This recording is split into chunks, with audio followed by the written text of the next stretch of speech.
causing the problem. So that was the glaring difference of what I seen that Travis goes home, he needs to work on. And then Derek, self-admittedly, needs to work on other aspects of the game too.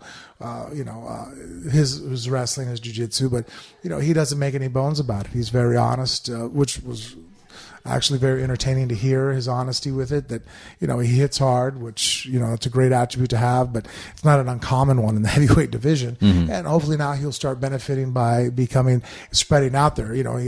It kind of goes hand in hand. Here he's going to have some success. He's going to have some popularity. So in turn, he's going to have the finances and the draw. People who are going to be better at grappling or teaching the other aspects of MMA are going to be more inclined to help him out and be a part of his camp, because in turn he has more money and, he's going to have a lot more media attention. So let's go back to the teep kick for a second, because I think that is a very misleading thing for a lot of people who are watching that haven't experienced it. Now, if you're wondering what we're talking about, it's the kicks that Derek Lewis claimed were really only an issue because he needed to make an emergency trip to the restroom. That's basically what he was saying. But that was a way of, you were saying, of covering up basically that he was impacted by the body damage. And I think it was a much more entertaining way of answering it. It was. The question was asked very buoyantly by Brian Stann that, you were hit to the body and you look like you were hurt. Well, no shit, Sherlock. A guy who was 6'8" just put his foot through my stomach, and I put my arms around my belly. Yeah, I was hurt. I think everybody, and even someone on life support, could have realized that I was hurt. So I think that, he could have probably maybe angled the question to be more along the lines of, you were hurt. What was your plan to try to overcome that? Were you thinking that maybe you would stop throwing the kick, or were you going to jam it up? What did your corner say to you in between to help try to identify how to conquer, or to overcome that, stating out that it was a problem is the same kind of commentary that now that I do more broadcasting, I see is so just boring. Oh, he hit him with the left hand. I'm like, really, dude? That's what we're paying you to sit there, is to call out what I just saw with my own eyes? Like, why don't you explain a little bit more depth? What's going on? What setup led to that? What's the other guy trying to do to avoid that? Is it a breakdown? In which status? Who's that going? I think a little bit more in depth, more than just being, you realize that I have television now, right? This isn't a radio broadcast where I need you just to describe what you're seeing. Right. It's not like the 1930s. No. Down goes the champ. Down goes the champ. And he lands a right hand. Well, on radio, I needed you to tell me that. Yeah. Now we have high-def television, 4K, you name it. I can see that he hit him with the left hand. We all saw it. But with the kick itself, the thing is, and this is where your analysis is very helpful, because I think to a lot of people that see that, it looks like what he did was he poked Derek Lewis in the tummy with his toes. Now, I know there's more to it than that, a lot to but it. in a flash, you understand, that's kind of what it looks like at a glance. It's not, I think a lot of people associate a more devastating kick with like the top of your foot or even your heel, if I were to slam my whole heel into your stomach. But you're saying that when you receive that, it's actually deceptively the ball of your foot, painful. what's happening. And how they've changed the kick around a little bit and call it more of a pendulum. In Thai boxing, they call it a teep, right? Mm-hmm. And it's more of a distance gauger. And if you watch a traditional Thai stylist throw that type of kick, the front kick, a teep, again, I have different people, sometimes they call it a thrust kick in karate. Usually the knee comes up extremely high and then the person thrusts the foot out. And it's more akin to an action of me trying to kick a door down. Mm-hmm. So there's a lot of pressure, there's a lot of power in it, but I'm trying to create distance. So if someone was charging me, you could teep them with the flat of the foot, and you push them backwards. Kind of like a foot jab? Right. Yeah. But not a foot jab, because a jab is more akin to what Travis and John and a lot of the guys now that are doing more of the pendulum type of kick. What it is more back into more traditional karate, where it's a snap kick. So what they're doing is they're aiming their knee, and they're not bringing their knee above it. So they're not using their glute. They're not using a thrusting motion. They're not stomping on your chest. What they're doing is they're aiming their foot, and then the foot swings under, and it comes towards you almost the same way if they were going to snap kick maybe a soccer ball or kick a punt. And then at the last second, they might push their hips forward ever so slightly to redirect the speed of the foot that's locking out from the quadricep. And then as they curl the toes back, the toe, the ball of your foot thrusts right into the organs. And it's an extremely fast kick that at the last second when you hit, your skeletal frame is now in line. So now it has your weight behind it. And it causes it's a blast and it shocks the organs. And that's the problem, is usually the thrust kick's slow and heavy and strong, where this one's kind of like getting hit with a baseball.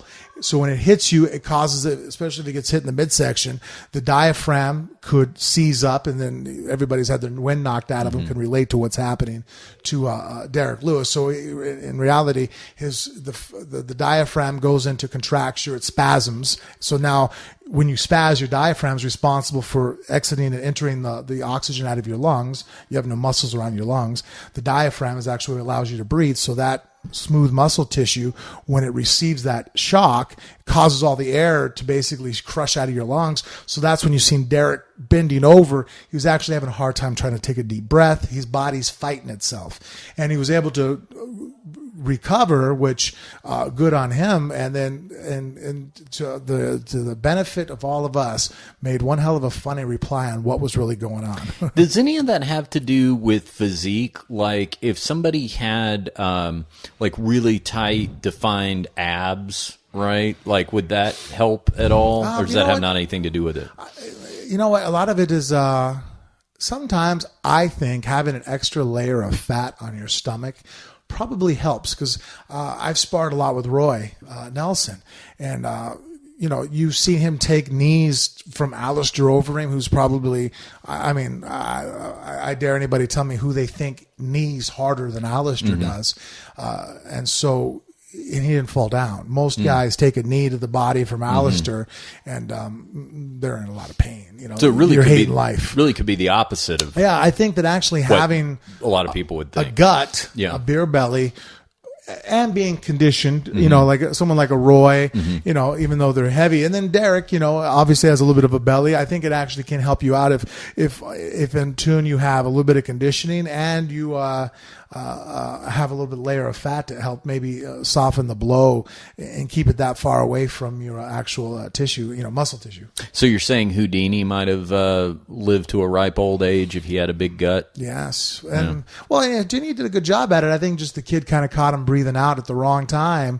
And that's another thing is just if you do enough, it's funny when I see guys in the gym train stomach conditioning, and look, the nervous system's a nervous system. There's really no way to train that if I hit you in the diaphragm, your nerves are going to be any less prepared or more prepared to take a shot than my diaphragm.